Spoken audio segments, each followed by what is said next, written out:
By the early 2000s, music seemed to have found its comfort zone.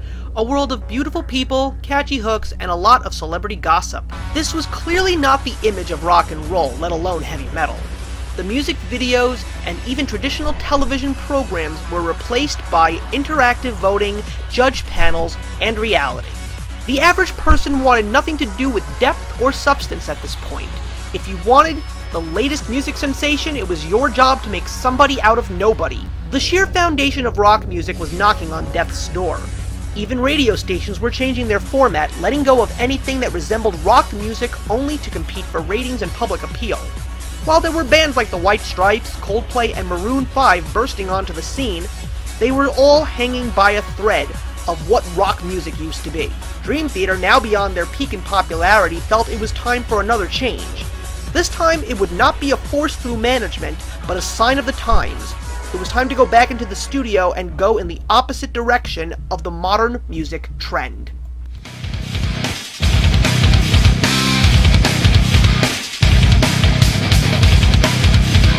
While in the studio, unlike Scenes from a Memory, which had been written and recorded simultaneously in the studio, the band took a different approach by setting aside 3 weeks for writing prior to recording. In the middle of the recording sessions, a special tour with 2 other progressive metal bands, Queensryche and Fates Warning, took place.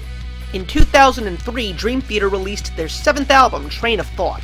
In contrast to extended songs on their previous album, the band aimed to write a more song-oriented album.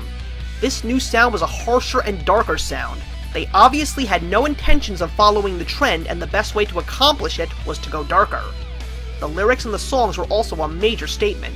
The first track, As I Am, was the middle finger to the mainstream, stating that we will not conform to make the public happy. The second track, entitled This Dying Soul, continued where the song from their previous Glass Prison left off, continuing Mike Portnoy's tribute towards recovering from alcoholism. Although Train of Thought was a critical success, it was a more straightforward metal sound, alienating many of the band's existing fans who had been attracted by the band's roots of progressive rock. During this time, Dream Theater's frontman James LaBrie was working on a side project, his very own progressive band called Mullmuser. Originally debuting their very first album in 1999 called Keep It To Yourself, it got massive critical acclaim from critics with a similar yet different sound to Dream Theater. The band also saw the likes of drummer Mike Mangini, who kept very close ties to James. In 2001, James will release Mullmuser 2, and like the previous album, it would be accepted tremendously in the world of progressive rock.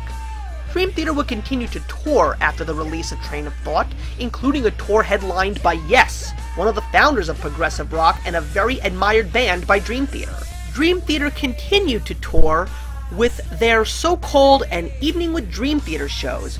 Soon after that, in 2004, one of the shows would become another CD-DVD live release, Live at Budokan, and it was released and certified platinum in the United States in 2005.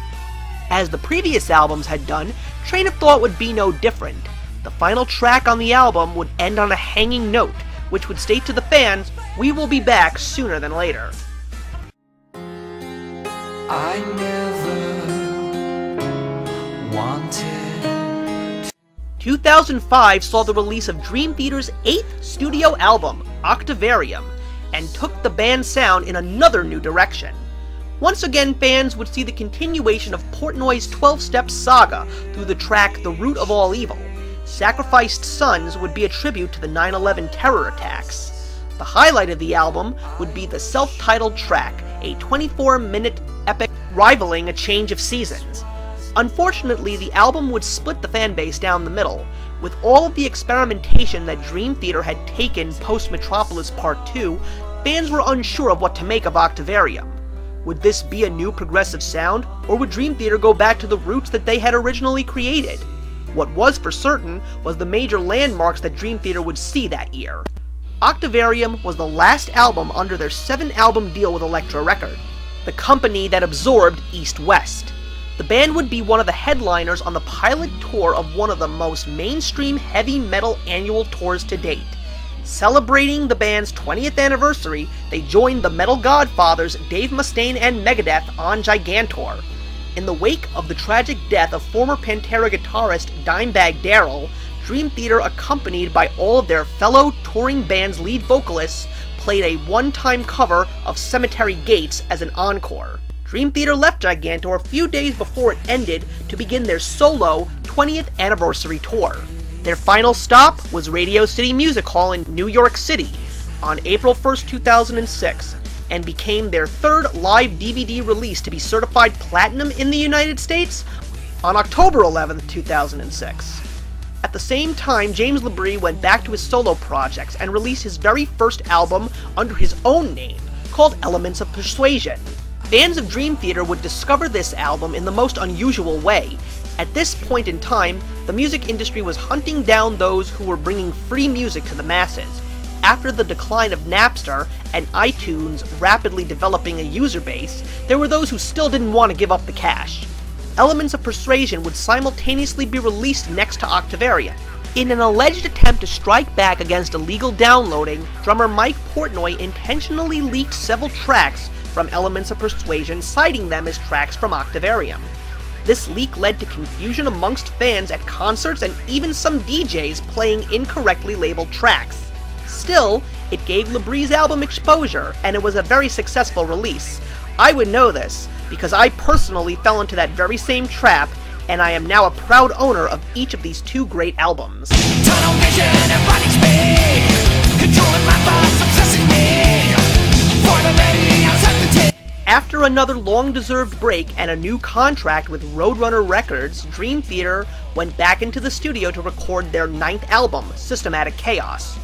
Roadrunner was one of the biggest labels in the world of hard rock and heavy metal, with famous names like Typo Negative, Slipknot, and even acquiring Megadeth in 2006. The label was also known for grabbing global talent like the Finnish epic metal band Nightwish in 2005. The label asked for increased promotion for the new album, and Systematic Chaos would reach number 19 on the Billboard 200. The album would also see a music video for the album's first single, Constant Motion, the band's first music video since 1997. This album would also feature a Dream Theater first, an epic duology, a song written as a single piece but split into two halves to be placed as the first and last track of the album. Once again, another first in the new album contained two continuations. The third piece of the 12-step saga in the song Repentance and Prophets of War, a political statement towards the anti-terror war in Iraq, which was already overfunded by the American government. There would also be a special limited edition of the album, including a 90-minute documentary DVD called Chaos in Progress, the making of Systematic Chaos, and a slightly different album cover. Once again, this new album would be followed by more touring, a documentary called Lifting Shadows celebrating the band's first 20 years, and the return of a side project under a new name called the Liquid Trio Experiment. The name change was due to the fact that guitarist John Petrucci would see the birth of his child and not be able to rejoin Mike Portnoy, Jordan Rudess, and Tony Lavin. There would also be another landmark first for Dream Theater at this time. In the spring of 2008, a 2-disc compilation album entitled Greatest Hit and 21 Other Pretty Cool Songs was released by the band, this title jokingly referencing the song Pull Me Under, the band's only significant radio hit, featuring remasters and remixes and even a rare B-side track. Unlike other Greatest Hits compilations, Dream Theater was actively involved in this album, coming up with the tracks that they felt best represented their musical career. As another treat for the fans, Mike Portnoy organized the Progressive Nation 2008, performances that were held in cities that they had not visited before or cities that they had not played in for several years. The band even chose to perform in small venues and performance halls. Not to anyone's surprise, a DVD would be released of this tour, documenting another success. Until that moment, I never felt like I'd failed at anything. While most of the first decade of the 21st century saw Dream Theater capitalize on the hard subject matter and loud, dark riffs, their entrance into the new millennium was indeed some of their brightest days. With the non-stop album releases and tours with some of the biggest names in rock and heavy metal, they were truly one of the highest demanded bands of the time. Yet, as all things progressive go, change is never lacking. It was time for Dream Theater to go back into the studio yet again. But what they did not know was just how much change they were in for. Got the father of my daughter, and he asked me